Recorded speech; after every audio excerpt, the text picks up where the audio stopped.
आज हम लोग दो हरूफ के अल्फाज को पढ़ने की प्रैक्टिस करेंगे और ये भी देखेंगे कि दोनों हरूफ को जब हम जोड़ते हैं तो पहले वाले जो हरूफ है उसका कितना हिस्सा हम दूसरे हर्फ में जोड़ते हैं। ठीक है, आइए देखते हैं। यहाँ पे देखिए लफ्ज़ है बे और चे को जोड़ा गया। देखिए बे के ऊपर ज़बर है यानी बे एक्टिव है, चे के ऊपर जज़्म है यानी चे जो है बे के साथ मिलके ही पढ़ा जा सकता है। तो बे और चे ज़बर हो जाएगा बच। यहाँ पे आप एक चीज़ गौर कीजिए कि ये जो बे का हमने कितना हिस्सा लिया है।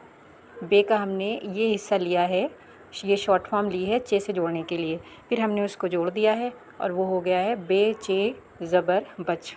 फिर इसी तरह यहाँ पे बे है और सीन है, बे और सीन को हमने जोड़ा है, बे सीन ज़बर बस होता है और हमने बे का इतना हिस्सा लिया